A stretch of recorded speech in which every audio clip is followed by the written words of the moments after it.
record to my computer here. So I'm just putting the recording on now. So let me welcome everybody to our showcase Peabody.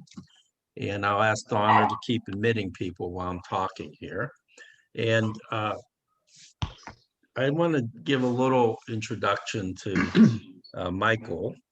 For those of us from the East End and from Sunnyside, Morningside, Dilworth, and Fulton, we didn't know the kids from Shadyside.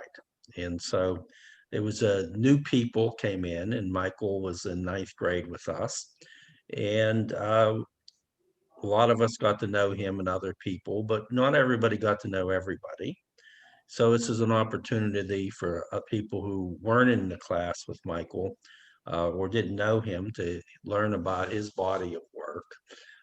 Two things I remember from Michael from Peabody, then I'll turn it over to Michael. One, I'm not sure it was our graduation event or not, but our senior year, and some of you might remember this, there was a show in the auditorium, and Wayne H. Mung was our principal, and Michael played the piano. And I just remember that very clearly. It was a wonderful show. And what I enjoyed, and I remember from it, is Michael saying that when Scott Joplin played ragtime, he wasn't bouncing his head around or moving to the music. It was very stiff and classical. So somehow over 50 years, this is what I remembered, okay, from that performance. So I remember it was a wonderful performance and seeing Michael play, and it looked so cool. And then the other thing, Michael, his family had a farm retreat, so to say, out in Sarver, PA. And one spring day, I think it was our senior year, but it could have been our junior year, Ron Gerson stopped at my house. So back then, remember, we didn't have cell phones, internet. And he knocked on my door and he said, "Get dressed, pack your stuff. We're going to go out to Mike Minard's farm and help him plant trees or something for the weekend." So we did that. And we went out there, and I don't know if any of you else were here in the call, but if you were, you can maybe let us know at the appropriate time. And maybe about a dozen of us, Michael, were out there, and we had a grand time. Go ahead, Michael. Yeah, I think it was quite a few, and we put you to work. And that's quite a stand of trees right now. I mean, it's a real forest. I went there with my wife about 20 years ago, and you can't tell that there was ever a field there because because it's all trees now. So the Peabody class of 70 planted a forest. So with that, do you remember anyone else that was there besides Ron Gerson and I? I don't remember. Do you? Bobby Mankin? I don't know. I'm not really. Yeah. Yeah. Okay. So can I have one other memory of Mike? Yes. Yes. Go ahead. I remember our. Oops. Susan, you muted. If you put it on speaker view, we should see you when you speak. Oh, I was going to say our senior year, we took over the Board of Education. It was some type of Vietnam War protest. And I remember Mike was playing the piano after the board had left, and we were all just hanging out there. And of course, my parents were calling me and wanted me to get home. But anyhow, I remember Michael entertaining us and playing the piano. Excellent. Excellent. So that was, I have to say for myself, the first couple of years after college, I kept in touch with a lot of people, and I did visit Michael and Bobby Mankin up at Wesleyan. I don't know what year it was, but then that was it. I haven't seen Michael and since our Zoom of last year. So I am thrilled, and I'm going to turn it over to Michael to tell us what's been happening, and periodically I may jump in with a question or just for Michael, because we did go through this and make sure that there are some things that I think you're going to find fascinating and that we don't miss. So Michael, you have the show. I'll ask everyone to put themselves on mute so we don't have any feedback. And Michael, your show. Thank you, Bobby. I really want to thank Bobby Creo for all of this and for the entire program, last month with Adrian and Sandy, and it's a wonderful thing to get together in this way and to use the technology that's helping to keep us all together. Now, one thing about it is that music, or I should say Zoom, is not particularly friendly to music. So a lot of what you're going to hear is stories and some music as well, but it will not be the hi-fi that we're used to with our Spotify and that kind of thing. But hopefully it'll be enjoyable enough as it is. I want to say that there were two principal influences in high school, musical influences, and they really stuck with me in many, many ways. And one of them was, oops, let's see, it says I'm screen sharing, but it's not letting me, there you go. Harry Franklin. Now, Harry Franklin is Richard Franklin's father, but he also was the pianist for the Pittsburgh Symphony, and he was a wonderful teacher. And for me, he was a mentor. Very, very important guy. And I miss him, but I think he's a part of my life. Another was somebody who's actually in the audience right now. The other big influence was Lee Greenblatt.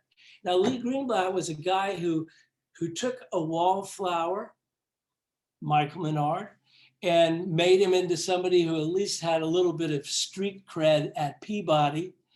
And he invited me to be part of his band. I don't know what he saw in me, but we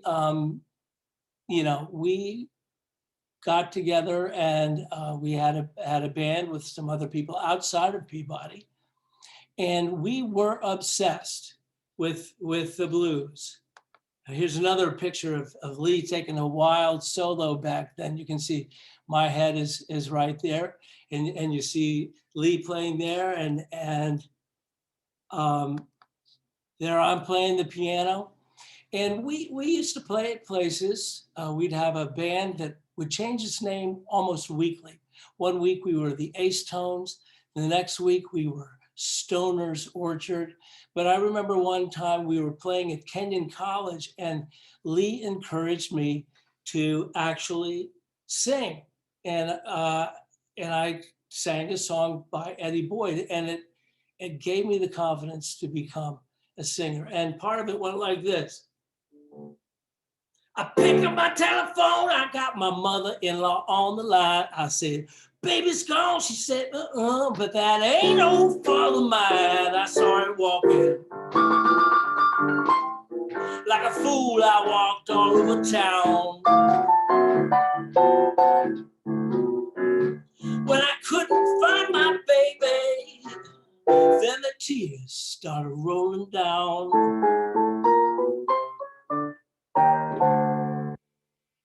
Anyway, so yeah, Lee and I went back, and we were obsessed with the blues. In fact, one day, Lee called me up and he said, I got some albums here, Mike, and I want you to hear them.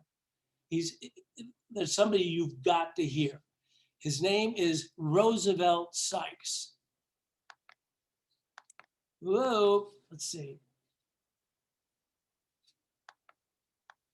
I'm not getting this. If you stay out all night, darling, I declare that'll be the end.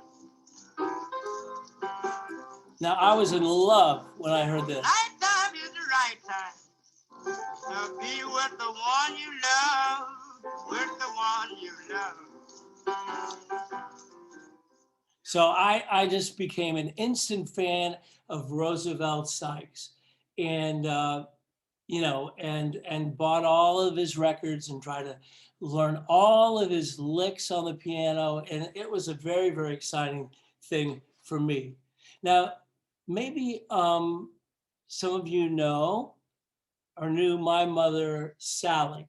Sally was a very cool woman. In fact, I always had a theory that people like, Woody and David Brody and Richard Filosky and Mankin came over to my house, not to see me, not to talk to me, but to talk to my mom. She was a therapist and she was just a wonderful, warm person. But she was also connected to the Pittsburgh art scene. And one day, the producer of the very first blues festival in Pittsburgh called up my mother and said, look, we've got this elderly gentleman who is from Texas. He's a songster. He was most recently at the Newport Blues Festival. Bob Dylan considered him an influence, and that was Mance Lipscomb. And we'd like it if you could have Mance Lipscomb stay with you for the weekend, because we know you'd have a nice place, and we don't think we should put him up at the Webster Hall or anything like that. It would be better for him to have a family to be with. So he came to our house, and or they brought him to our house. And when he came to the door, we said, how do you do, Mr. Lipscomb? Welcome to Pittsburgh. And he said, Pittsburgh? What part of Texas is that?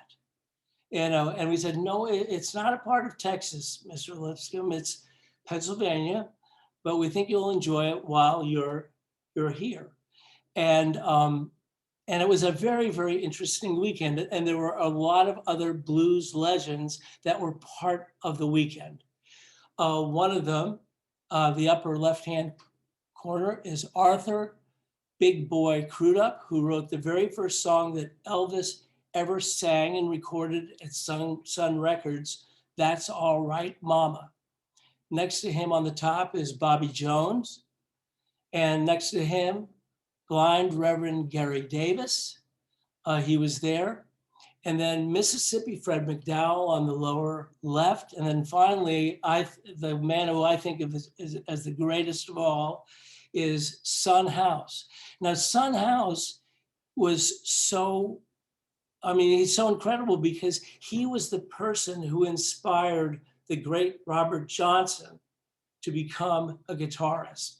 And if you know who Robert Johnson is, if I'm not playing insider baseball too much, Robert Johnson was the person who influenced all of those English rockers, from Eric Clapton to John Mayall, to all of those different people.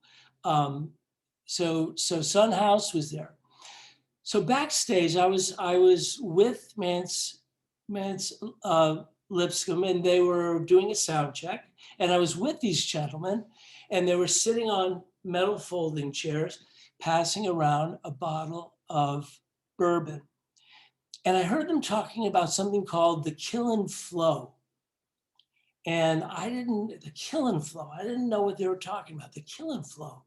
And pretty soon I realized that they were talking about playing music and witnessing, while they were playing music, people either getting shot or knifed or just killed while they were playing music. And I had to stop. I was a 17-year-old, and I just said, wait a minute, you mean to say that you've actually seen people killed while you were playing? And they all turned around and looked at me, and Mississippi Fred said, yeah, you mean you haven't? And I was just blown away. I was blown away. But by the way, it was a wonderful concert. And as a result of it, and result of my sort of having a relationship with Mance Lipscomb, his manager got in touch with me and asked if I would escort him. Oh boy, I think every time we get somebody coming in, I lose control. Oh, here we go. They asked me to escort him to the 1969 Ann Arbor Blues Festival. And here you see You see Johnny Winter, who was, of course, very well known and very popular at the time. The albino blues guitarist on the upper right-hand corner. On the lower left-hand corner, we see the back of Buddy Guy, the great Buddy Guy, who's still playing to this day. And then the lower right-hand corner, we see a couple of hippies talking to Junior Wells. And Junior Wells, of course, the great harmonica player and singer. So I was there with Mance, and Mance said to me at one point, I want to introduce you to a couple of friends of mine, who I think you might like to meet. And I said, well, yeah, I'd love to meet them. Who are they? And he said, Johnny Shines and Sunnyland Slim. And I said, whoa, that's incredible. I'd love to meet Johnny Shines and Sunnyland Slim. I had their albums. I was a student in a sense. I studied the work of Sunnyland Slim on record anyway. And I certainly had enough records of Johnny Shines. So Mance took me over to their hotel room, and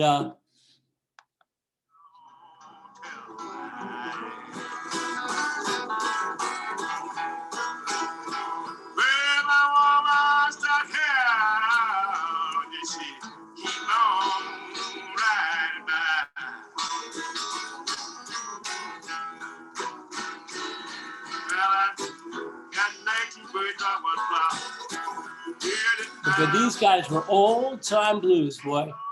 And by the way, can you hear that? Can you hear that music? I mean, can you hear it? And can you hear me? Can you hear it? Okay, you can't hear it. Okay, so anyway, so we knocked on the door, and they invited us in, and pretty soon, Mance was talking to Johnny Shines and Sunnyland Slim about me. He said, you know, this young boy here, Mike, he can play some piano. So Johnny Shines said, well, here's a piano. Come and play for us. Come and play for us. So I sat down, and there I am. There I am in the middle. Johnny Shines is in his sort of, you know, classic T-shirt, and you see the outline of Mance Lipscomb there. And I started playing, and pretty soon Sunnyland Slim was looking at me kind of funny, and he said, he sounds just like Otis Spann. And Otis Spann was the person that the whole festival had been dedicated to. He was a great Chicago blues pianist who had died that year. So it was called the Otis Spann, Ann Arbor Blues Festival. So here was Sunnyland Slim, one of my heroes, saying I sounded just like Otis Spann. Well, next thing I knew, Johnny Shines was taking out a card from his wallet, and he said, if you ever have the time, I want you to come down and be my pianist down in Alabama. And I said, whoa, I was totally nonplussed. But I said, look, what about Sunnyland here? And Sunnyland rolled up his sleeve, and he had a scar on his left arm, with a scar on this side of his arm here, and a scar on the opposite side of his arm. This is where the knife entered and the knife exited. He had to be a night watchman, and he was attacked one night, and somebody jammed a knife right through his arm. As a result, he lost the ability to really use his left hand. And so Johnny Shines said, maybe you could consider being my piano player. And I said, well, gosh, this is a lot to think about, but I'm going away to college. I just graduated from Peabody, and I was getting ready to go to Wesleyan. So there I was. I did go to Wesleyan, and in the middle of this, of my first quarter, I got a call from my mother saying, Michael, guess what's happening?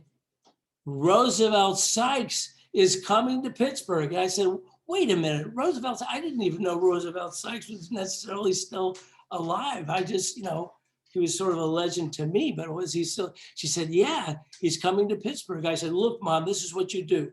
You call the producers and you tell them that we're old friends of Mr. Sykes and ask them what flight he's coming in on and that we're going to pick him up at the airport. And my mom, being as cool as she is, said, okay, I'll do it. And she called up the producers and got the flight information. I flew in and we went to pick up Roosevelt Sykes. And he thought maybe he was going to the Webster Hall or something like that. But when we said, no, you're going to stay with us, he said, great, good stuff. Well, my mother brought all of her blue blood Pittsburgh friends to Carnegie Music Hall, and they sat in, I think, 6-row center of the orchestra, and Roosevelt started playing it, and at one point he goes, now there's a fine little secretary, and they call her Terry. All she needs now is a big dictionary. She'll be a reading mother for you, don't you know? And she'll be a writing mother for you, don't you know? And she'll be one educated mother for you, and I wouldn't tell you no lie. Now, instead of being upset by that, my mother and her friends were like a bunch of teenage girls at a rock concert. They were going crazy. They loved it. They ate up every bit of it. And he had a lot of ribald songs. I won't go into all of them, but Roosevelt was quite. So he did stay with us that weekend. Here you see him. He gave me one of his Optimo cigars, and I'm vamping with him, smoking an Optimo. And there he is holding forth at our dinner table. Kathy Schubert was there. We weren't going together, but she was a friend. I don't remember how she was there exactly, but she was there and she enjoyed the whole thing. And my brother made a wonderful spaghetti dinner for Roosevelt.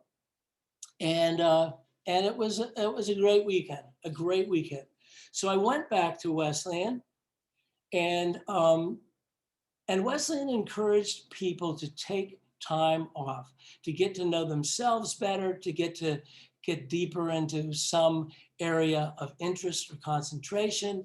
So after that semester, I said, you know what? I'm going to take time off because I have a card that's burning a hole in my pocket.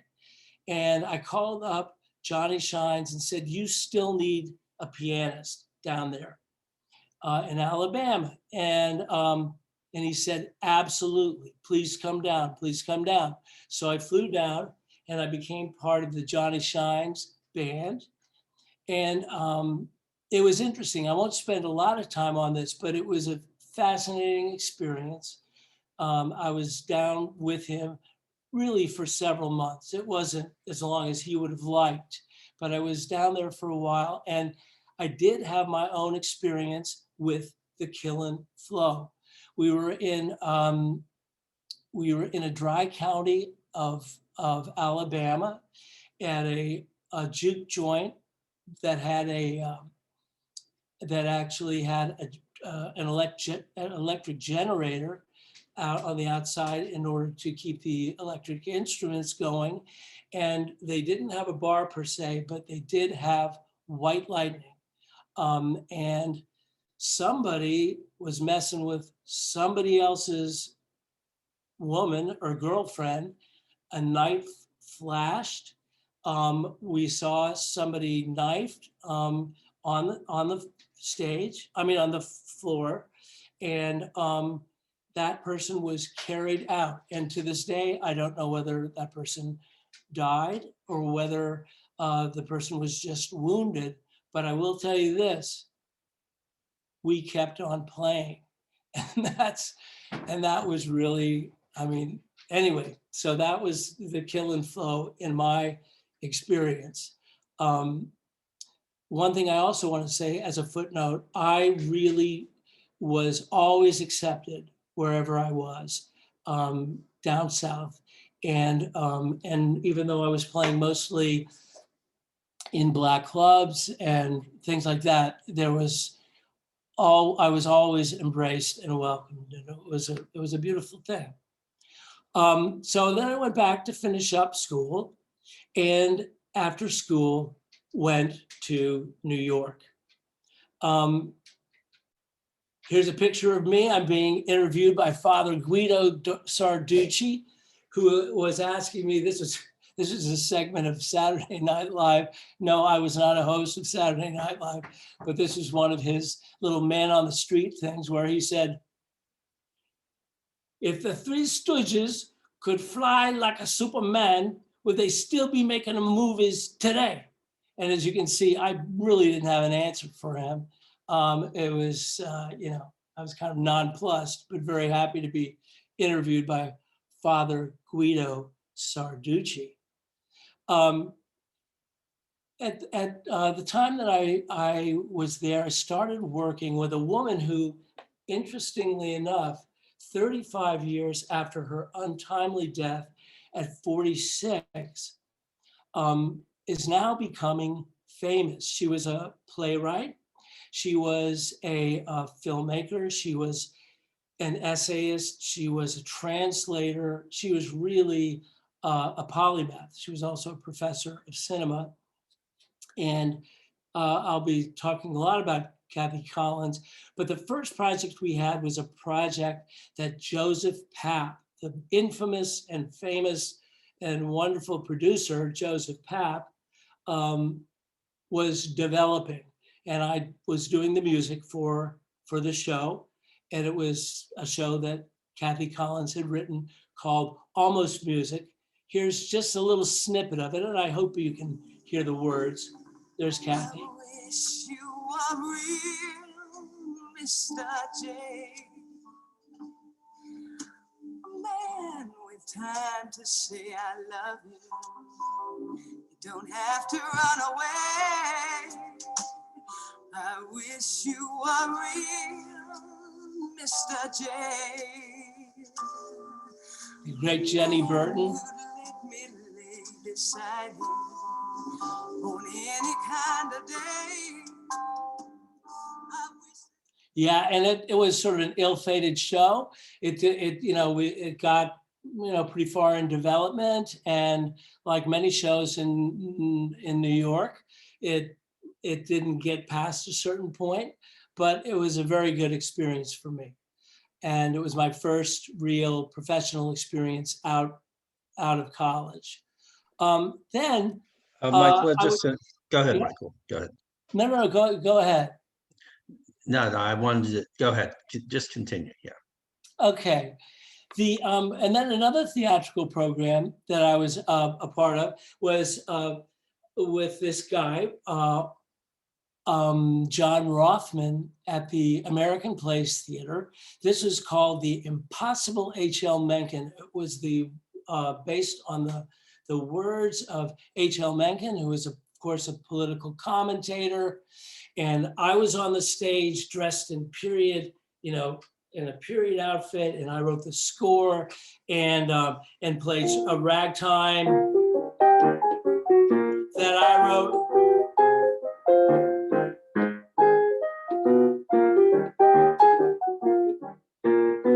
And my ragtime is virtually raggedy at this point.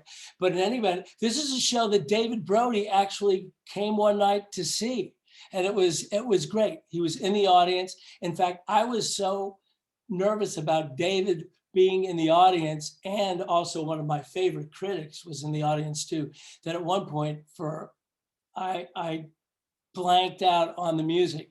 And I don't know whether he said he didn't notice, but he may just have been making me feel better, you know. Felt like an hour and a half, but it might have been a tenth of a second. I don't know, but I did blank out on the music. It was great to see David at that show. Another man that I worked with at that time was a hit songwriter from the Brill Building. And I don't know how many of you know about the Brill Building, but people like Carole King, Neil Diamond worked at the Brill Building. And this was really before the Beatles. I mean, I was well after the Beatles, but when he started off, oh, I'm sorry. Gee, did we skip a slide?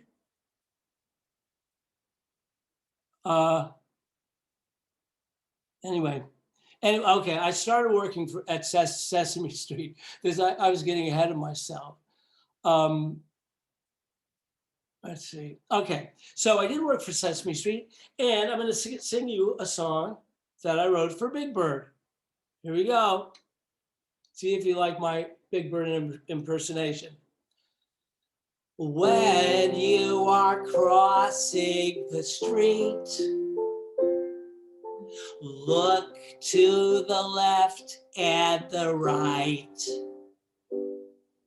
When you are crossing the street, I repeat, make sure there are no moving cars in sight. And when no cars have showed up, give your hand to a grown-up, and you'll never cross alone. Oh, kids, don't ever cross alone. Anyway, so yeah, I was a songwriter at Sesame Street for 3 years in the early 80s. Never met Grover. You know, Grover wasn't on the scene yet, but I certainly was like this. Me and Big Bird were like this. And, you know, wrote songs for Bert and Ernie. And anyway, so there you have it.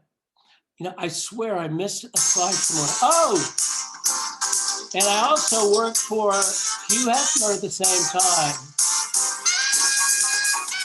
This is a theme for Playboy's Complete Book of Party Jokes. Yeah, see, he had a show.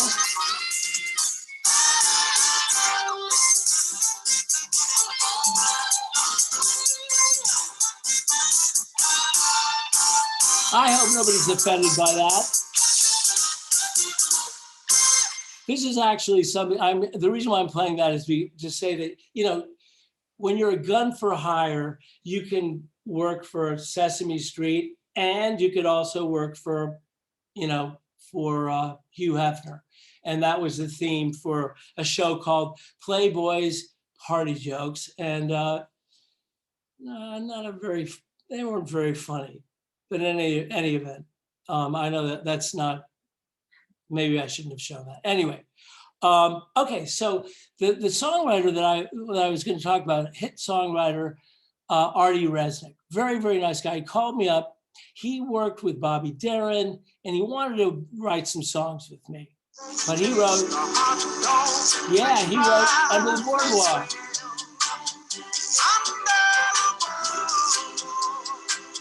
And who will ever forget? Yeah, he wrote that too.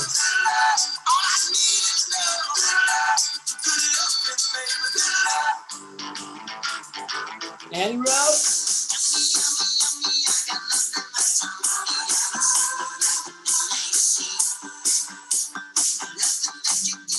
oh my gosh. Well, okay. So, yeah, so he was a hit songwriter back in the day, and he you know, he'd heard some of my material, and he called me up. He said, "Look, I'd like to write some songs with you," and we had nothing to do with this next project that you're about to see, Urban Cowboy. But because Artie was a real novelty songwriter, he called me up one day and he said, "Look, Mike, they got a mechanical bull in that Urban Cowboy movie. And why don't we write a song called Mechanical Bucking Machine? And he had some, little sketches of it, and he gave it to me. And I finished his song. He said, "This is great." And so he wanted to release it as a single with me as the artist. And so here's a little bit of it right now. That rockin' sock'em cowboy, that rawhide Romeo, still on top, that incredibly mean mechanical bucking machine. Yippee-ti-yi-yi, yippee-ti-yi-yo, on top, that incredibly mean mechanical bucking machine. And they know he's the best this old bar has ever known. Each man tries to. Yeah, and guess what? It sold about 12 copies in Arkansas, and that's the extent of it. I don't know. It was a disappointment, but that's what happens, Not you don't write a Under the Boardwalk every day of the week. And so Artie and I did a couple of film scores together, and he was a great guy. One of the things that I loved about Artie is this: one of his favorite expressions was, yeah, it's a song. It's a song. It's not a great song, but it's a song. That's one of the things he would always say. Anyway, so back to Kathy Collins for a second. Kathy Collins was a filmmaker, also a filmmaker, as I mentioned. And she worked on a show. She made a show that, oddly enough, was on a shoestring. I mean, they were actually maxing out credit cards just to get certain parts of it finished. And then 30 years after her death, the film was discovered and was on the front page of the New Yorker, of the New York Times art section. The New Yorker did a big spread on it. They said it was a magnificent film ahead of its time. And just last month, it was inducted into the National Film Registry of the Library of Congress, along with A Clockwork Orange, Lilies of the Field, The Joy Luck Club, Hurt Locker, and many films that had, multi-million-dollar budgets. This had nothing. We had nothing. Anyway, so here's a little bit, but it's a fascinating movie about an artist, a Black artist, a painter, and his wife, who is a professor, and the disintegration of their marriage. And I think one of the reasons why it was considered so far ahead of its time was it wasn't a blaxploitation film. It was not, one of these movies like Superfly or something like that. Anyway, so. Oh, Losing Ground. It's called Losing Ground. So Michael, this is where I want to interrupt. Okay, but you can't interrupt the middle of the music track. Right, when the song's over. Yeah.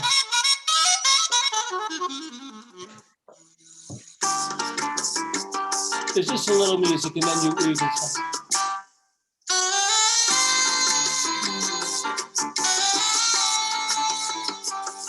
So this is my score. It's very highly influenced by Spanish music.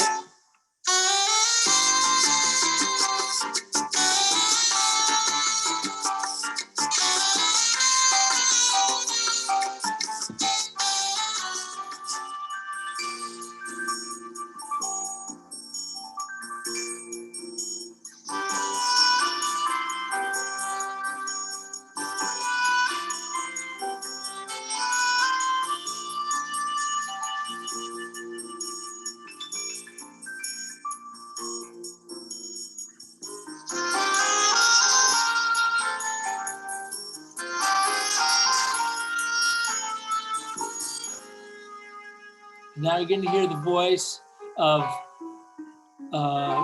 Frankie Diaz, who is from the Humphreys family of Pittsburgh, coincidentally. I have had some trouble sleeping. Sandman hasn't paid a call in days.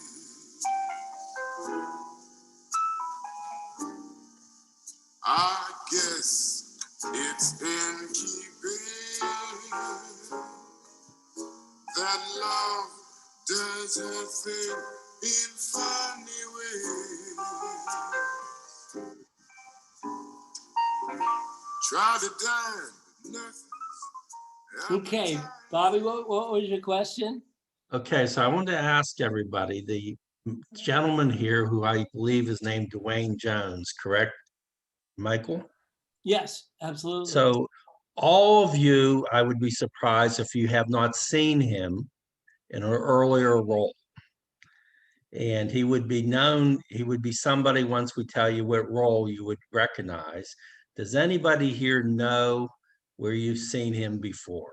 This is the guy who's with a bow tie, not the guy in the Yes. yellow shirt. Yeah, I'm sorry, the guy with the bow tie. If anyone knows where you've seen him before, I would be surprised if nobody, I'd be surprised if there's anyone who hasn't seen him before. Anybody? Okay, Michael, we'll let you give the answer. Well, Okay. actually, yeah, he was the, and this is fascinating because he was the star of Night of the Living Dead. He was the black man who would have been the one lone survivor of the Night of the Living Dead were he not shot in the last 10 seconds of the movie. And Dwayne Jones is a fascinating character, and and there have been screenings of Losing Ground where people said, "Oh, these people don't exist. These are, people like this professor, this artist. These are not real people." And the fact of the matter is, Dwayne Jones was an English professor, humanities professor, full professor at Antioch College, one of the most prestigious universities in America. And he was the character that you see in this show. Anyway, yeah, absolutely. So I'm going to keep going. So then I got involved with a schlockmeister in Hollywood, a guy named Larry Cohen, and oh yeah, I did a bunch of movies with him.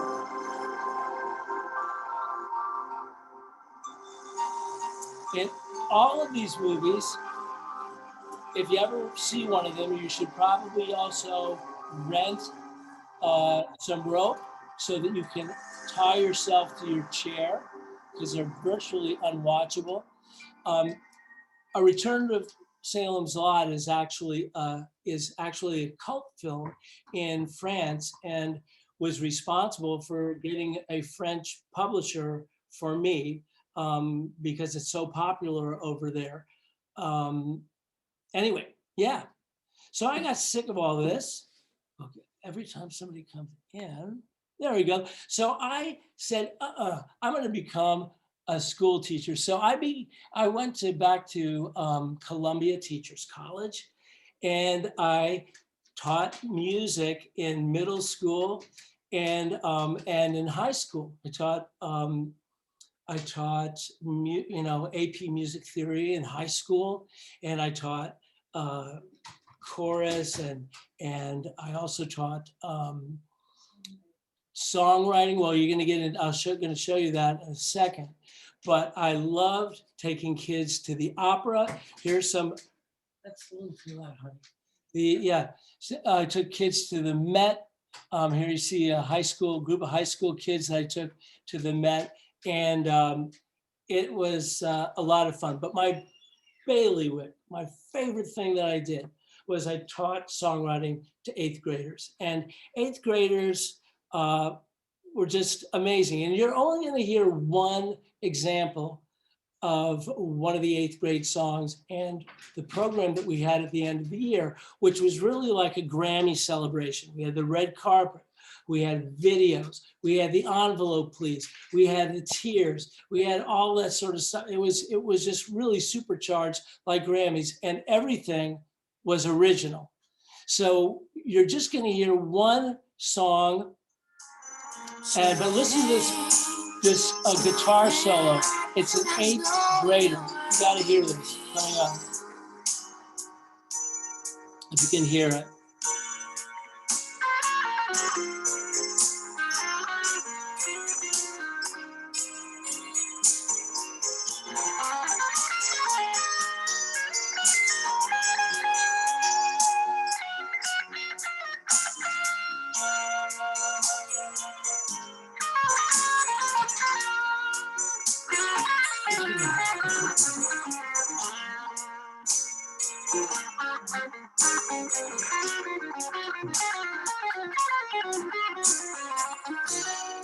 An amazing guitar solo. I don't know if I've ever heard Clapton do anything as good as that, in any event.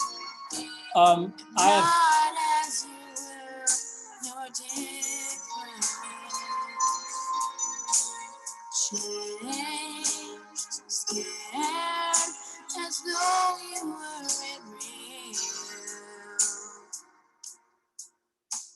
I've 50 hours of great songs. And if you want to hear some more of their material, if you went on minardmusic.com and go to Educator and scroll down to the recording studio experience, you'll hear other songs that are amazing, I think. Anyway, so, I went backwards. Okay, want to go, no. Okay, so then I became these composer in residence recently for an a cappella group, but it's I guess you would call it serious music. And here's a little bit of a setting of a Gerard Manley Hopkins favorite, Pied Beauty. When I say Gerard Manley Hopkins, of course, the British poet. And so I set his music, I've set his poem for this piece. This is just part of it.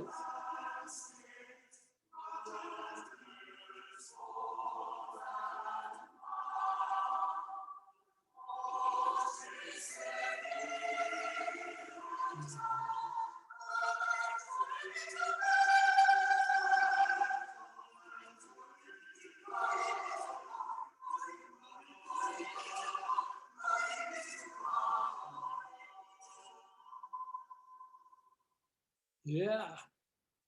Anyway, okay, now you're coming up to where my real passion is. I know I may seem like a passionate guy, but this is my real passion.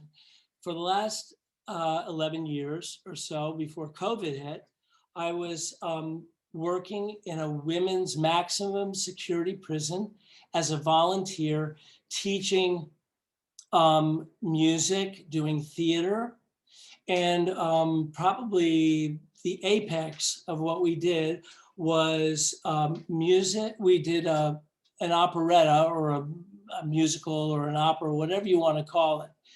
I set the women's writings.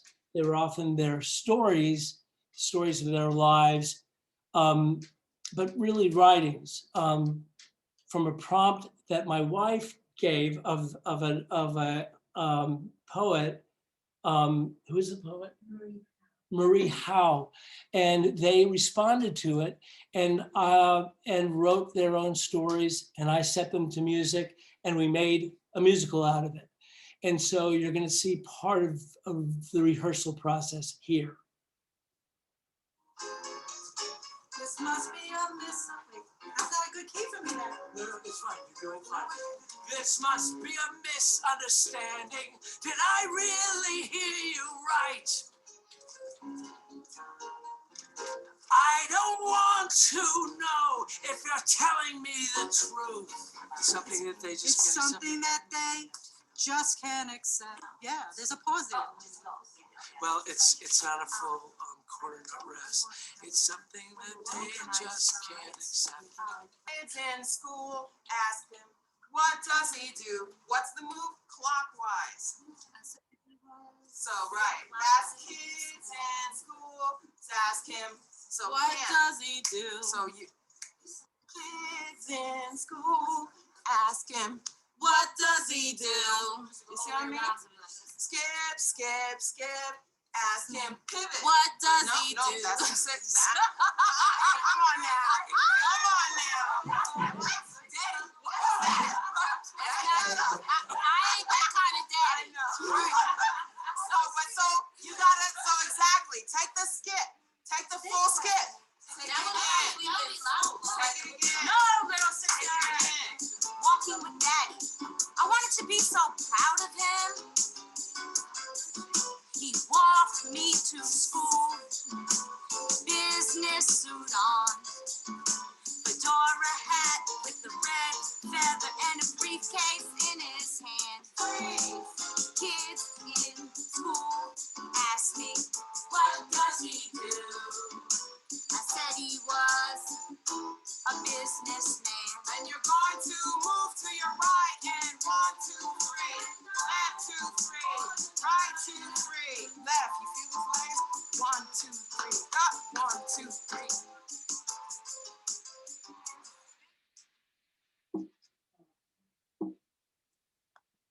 So a footnote to that, and interestingly enough, the woman, the blonde woman with the ponytail, who's actually a wonderful person, has had her crimes portrayed on the screen by 2 Academy Award-winning actresses. Nicole Kidman played her in To Die For, and I think she was even nominated for a Golden Globe for that performance. And Helen Hunt portrayed her in a movie called The Pamela Smart Story, which was a made-for-TV movie a long time ago. But Pamela Smart is I mean, all of these women, I love them, and I've gotten to know them over the last 11 years. My wife and I now have been, before COVID, giving a music class and theater classes, and it's they're great. I mean, I adore them. Anyway, so now the fabulous Abominations. I said we would start with Lee and end with Lee. Well, now we have a pickup group that plays at some Democratic events, and the Abominations is for Democratic functions. I'm a Democratic district leader, and here's a little bit of our performance 2 springs ago, and it's going to end with something that's a real treat, a performance of Lee at a place called Maureen's Jazz Cellar in Nyack, New York. You're going to see that at the very end of the clip.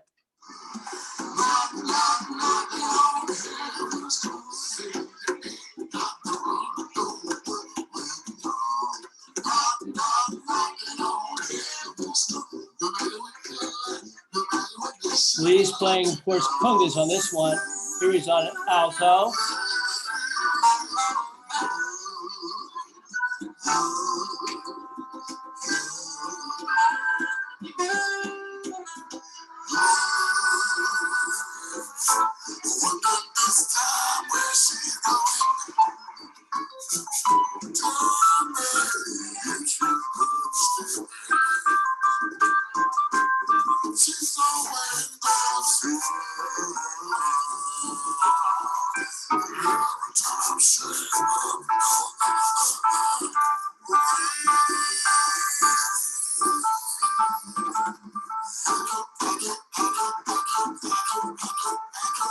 Now here's Lee at the Jazz Cellar.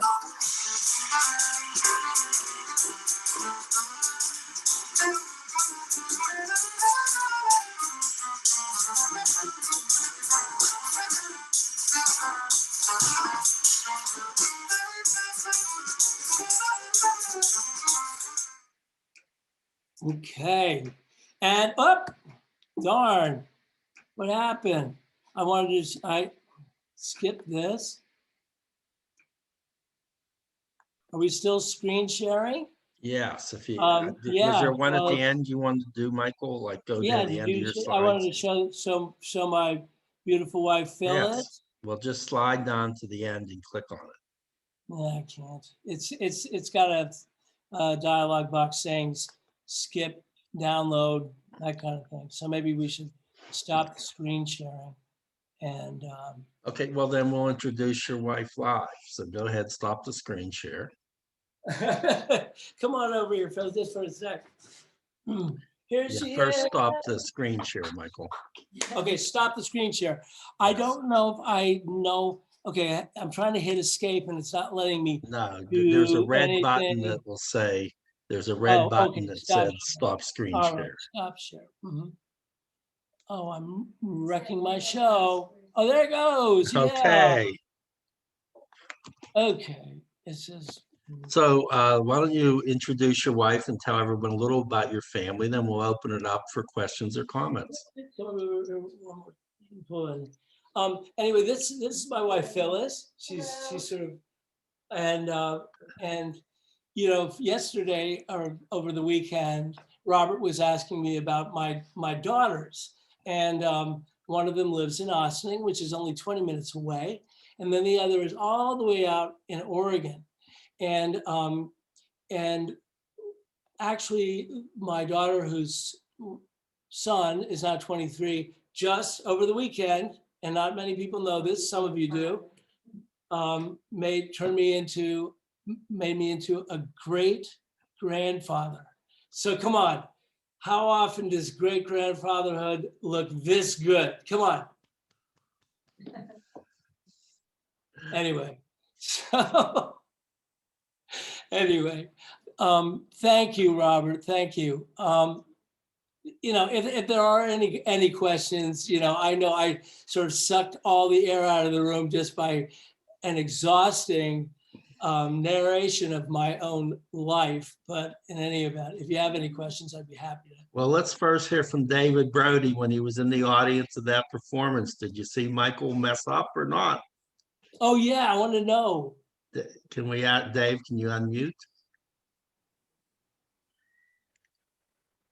David? Yeah, he's unmuted. Go ahead. Was there a question? Yeah, David, when you were up in New York City and Broadway watching Michael play live, and he said he messed up, did you notice or not? Tell the truth now. You told him then no, but this is the truth and reconciliation time of our life. I don't remember seeing him there. What I do remember is the iconic performance at the auditorium where Lee came out and sang a B.B. King song about "I'm not going to raise any more cotton," and that was their first. No, wait a minute, David. Can you hear me? Yeah, yeah. Okay, you came to a performance in New York of The Impossible H.L. Mencken, the one where I was. Oh, you know what? Now that you trigger my ancient memory, I do remember that. That was incredible. I do remember. God, that was a long time ago. Okay, but what he's asking is, do you remember me flubbing any notes while I was playing? No. I do not remember Well, that. if you barely remember the performance, I barely remember it at all, yet alone any mistakes. Yeah. Anyway. Well, that was a while ago. That was a while ago. So who else has a question or comment for Michael? Michael, I do. This is Pam. I think the RTA work, the rehabilitation work is great. How did you get involved with that? Well, what happened was the woman who started it, she started it at Sing Sing. And she started it as a strictly theatrical thing. They were doing Shakespeare. And soon they started doing other of the plastic arts. They started doing painting as well with the prisoners. And they started doing dance, oddly enough. And I was reading an article about her, and she lives nearby. And I called her up, and I said, I noticed in this article that you don't have any real music. You don't have songwriting as part of the repertoire of what you do with the prisoners. And she said, yeah. And I said, does the name Johnny Cash or Leadbelly mean anything to you? And she said, yeah, but no, look, nobody's ever reproached me. Nobody. I said, well, I'm approaching you now. So 11 years ago, we started that in the program. But this woman, Catherine Vokins, is quite a force to be reckoned with. And when Sing Sing went from being a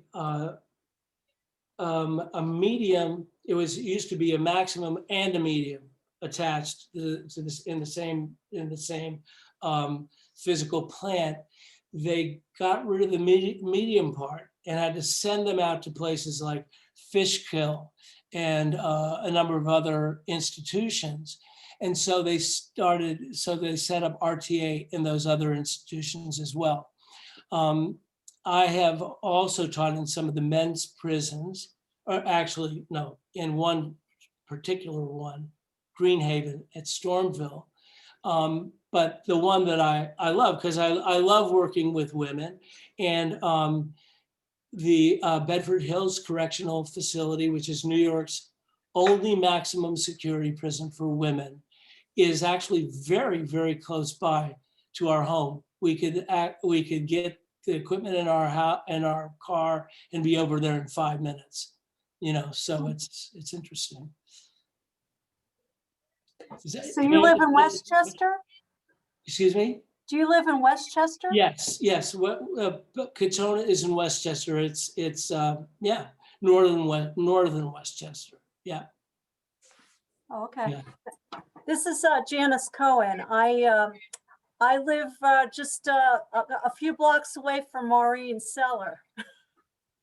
Oh, wow. Yeah, and I know Frankie D very well. Oh, Frankie D is he is the unofficial mayor of Nyack. And Lee, you must go over to Nyack all the I time. just wanted to also add, beautiful presentation, Mike. Really, really tied everything nicely.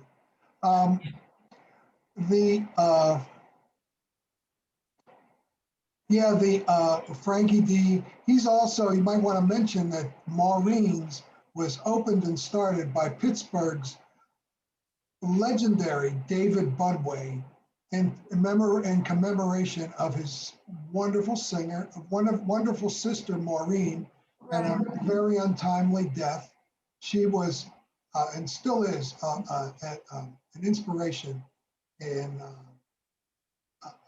art circles in Pittsburgh. And David, who's also a personal friend, one of the most phenomenal pianists, and he started a club dedicated to his sister, and that's Maureen's Jazz Cellar. And it's just a beautiful place, and all our hearts go out to him right now, because it's just costing him everything he's got to just sustain, because he can't keep it open, and it's just very, very tough. And his landlord's not giving him a break on the rents. It's just crazy. So, like everything, and everything in the arts has suffered so much this last year, as if it's not suffered enough over the last 25 years. But this is it. Yeah, Mike, thanks again, man. Great presentation. Lousy sound. The sound was really horrible, man. Yeah, I know. We got to get that straight. Give me a call. We got to get you. You got to get this stuff. Wait a minute, but Lee, it has nothing to do with me. It has to do with Zoom. That's true. That's true. But there might be some settings in Zoom that could give a better. There are. Are there? Why didn't? Venturino, who I grew up with, his brother was the one that kicked you. I remember it was on Highland Avenue. Right. I remember that. And we took off, and I wanted to go to I think I wanted to stop and report them. And you said no. That's right. I think, weren't we considering going to the police or something? Yeah, like that? yeah. But it was scary. I mean, I didn't like violence. I mean, there was a guy, a strange guy. I'll never forget it. He was drunk, who came up. I met him. I mean, I just ran into him on the street. He took out a a barber's razor, put it up against my throat, and he was wobbling around. And I said, I really would really appreciate it if you would take that away from my neck, you know, and eventually he did. But yeah, you know, things like that did happen.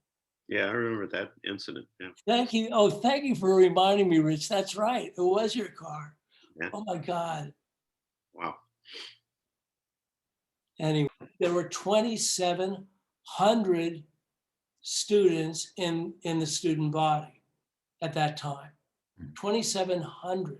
That's like, feels to me like a small town, you know, not a you know, a school per se, right? But it was interesting. And then the year after we graduated, and this is when things really started to shift. Some kid brought his father's police revolver to school and set off a few rounds fired off a few shots in the cafeteria as kids, you know, went underneath the tables. And that might have been kind of you know, a bit of a sea change, but I don't know how any of us would have felt about that. But anyway. Michael, but I remember Years at Peabody, but I'm wondering if there were musicians in your family. I mean, where did you ignite this interest in music? It really came from my mother, even though she wasn't much of a musician. She owned a chromatic harmonica. Now, as Lee will tell you, you know, there's one thing about a blues harp, but chromatic harmonica, which it was, of course, you know, really played beautifully by people like Toots Thielman, right? Toots Thielman and little Stevie Wonder. They could play the hell out of the chromatic harmonica.